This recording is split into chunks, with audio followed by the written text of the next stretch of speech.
Yo, what's going on, man? This is Terry TV, man. I'm back with another video.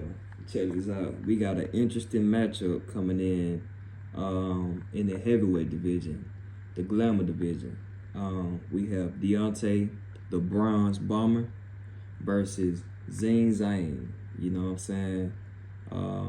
We got Deontay Wilder coming in at 46-3 with one draw, 42 wins via knockout. 3 losses, and like I said before, a draw. You know what I mean? 42 of those wins came by knockout. Deontay Wilder has a 97% knockout ratio, and he's also fighting from a height of 6'7", fighting out of Alabama. You know what I mean? First of all, Deontay Wilder, you got a lot to prove in this sport. You know what I'm saying? You came in with a buzz, and you still have a buzz because at the end of the day, you have something attached to your right arm, which is that right fist. You know what I mean? You definitely have a puncher's chance in this bout, but like I said before, I just feel as though you have a lot to prove right now. You know, losing to Joseph Parker, losing to Deontay Wilder, not really showing the world who you really are. I feel as though you definitely need to go back to your old self. With that being said, your keys to victory are simple. Number one, you need to fight like your old self. I feel like that's the biggest key. I don't even have to say any more keys to victory, but I want to be a little bit more analytical about the situation. So, number one, with a circle around that mud, fight like yourself. We've seen you get with, Malik Scott, a guy you knocked out, who you beat via knockout in the 3rd, 4th round early in your career, and you brought him along as your trainer. I don't understand why you do that. But I'm not here to judge. I just don't understand why would you do something like that. A guy you already knocked out, you bringing him to train you. What can he teach you about yourself that you don't already know? You know what I'm saying? That was a very, very wrong move to fire your gold medalist trainer, Olympic trainer, to go to somebody you stopped already, easily. Number two, use that right hand. You know what I'm saying? Use the right hand. For some reason, you've been very, very gun-shy. Very, very gun-shy. I don't know if Tyson Fury took the fight out your heart. I don't know if he basically took the fight out your heart. Like, for example, with Thanos and the Hulk. You know, when Thanos fought the Hulk, man, he beat the Hulk so bad, the Hulk didn't even want to come out. You know what I'm saying? That's what I see from you. You're going to have to redeem yourself, man. You know what I'm saying? And that goes along with what I just said in the first place. You have to fight like yourself at the end of the day when it's all said and done. And number three, you need to make sure that your gas tank is up. Now, granted, the heavyweight division is not known for their stamina per se. They're not really known for their boxing ability. We're talking about guys who weigh up to 300 pounds, if not 400 pounds, via Butterbean and different guys like that back in the day. You know what I'm saying? If you stick to those things, I feel like you should come out with the dub for sure.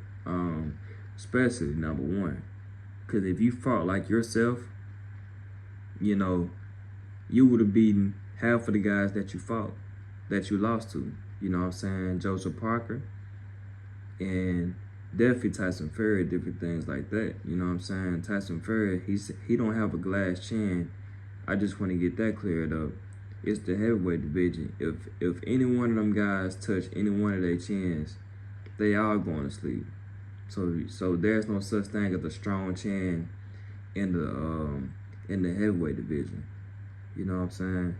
Moving on to Zhang. We got Zhang 26-2 with one draw, with 21 wins by knockout. And he has an 80% knockout ratio. From China, Now he resides in New Jersey, where he trains and go to war with his teammates with. Zheilei is a phenomenal fighter. Great boxing ability for his size.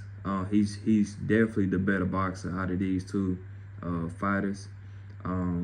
He has a little bit more punch resistance as well out of both of the fighters. And on top of that, if I'm not mistaken, he's also taller in this type of matchup. You know, he's thicker in size. We know Deontay Wilder has a skinny frame, skinny muscular frame to be in the heavyweight division.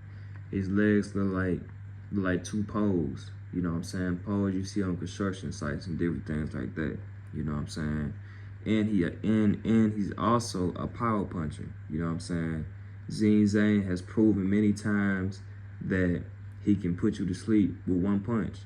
He has that same equalizer, if not stronger than Deontay Wilder's, based off of the last few fights I've seen. Zhang, your keys to victory is simple.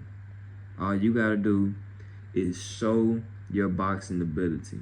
Now, I said previously that the heavyweight division is not known for boxing ability. With that being said, that supports everything that I just said in the beginning. You have to show your boxing ability because you have it. You know what I'm saying? Especially against a guy like Deontay Wilder. You have the punch resistance. You know what I'm saying? You got the head movement at times. You know, you also stay stationary, and you also admire your work, which is a bad thing to do with someone with a 97% knockout ratio via Deontay Wilder. Number two, I feel as though you need to move around. You know, move your head, get your head out the line. Don't just be a walking target. You know, you're not Joseph Parker, a guy who's elusive, move around the ring, can actually box, set up his punch very, very well, as you can see, because you fought him. So you know what I'm saying? And I feel as though both of you guys got beat by Joseph Parker because both of you guys are stationary. You know, you got one guy, Deontay Wilder, trying to be an Olympic boxer all of a sudden. And then you got you that's very, very stationary. You know, I feel like this fight is very tailor-made for both of y'all. It's all about who wanted the most, because Deontay Wilder is there to be hit. He's a lot more elusive when it comes down to lighter on his feet than you are, Zhang, because you're heavier and you're thicker. That's just what it is. You know what I'm saying? Lastly, take Deontay to deep waters. He does not like to go past the 7th round. He does not like to go past the 6th round. Go to the body. He don't like body shots. You know, no matter what Deontay Wilder says about his cardio or whatever I see on Instagram about him running track and doing different things like that, nothing like that fazes me. It just don't faze me, absolutely not, because he hasn't shown nothing, especially when it comes down to your cardio. You know what I'm saying? All you have to do is invest in his body. You know what I'm saying? Take him to deep waters, and do different things like that, and I feel like you'll come on top, definitely. So who wins the fight? Without me being biased, I feel as though, because I got two. Now, this was one of the most hardest fight that I had to judge, honestly pick. My heart goes with Deontay Wilder, but my brain and my statistics go with Zhang based off of what he showed me. Even though he lost against Joseph Parker, he still put up a way better fight than Deontay the Bronze Bomber Wilder, because he actually dropped, you know, Joseph Parker. You know, that little fly that kept hitting you around the ring and then you caught him and smacked him down. You know, he actually did that. That was the difference in that fight. But if I were not to be biased, I mean, I would take Zhang. You know, I feel like Zhang has enough in him. I feel like he has the better boxing ability, better all around the board. I mean, he's just a better fighter in my opinion. You know what I'm saying? He has proven thus far his last 3 or 4 fights more than what Deontay Wilder proven for sure. You know what I'm saying? But y'all let me know what y'all think in the comments, man. You feel me? This Straight TV, man, and we out.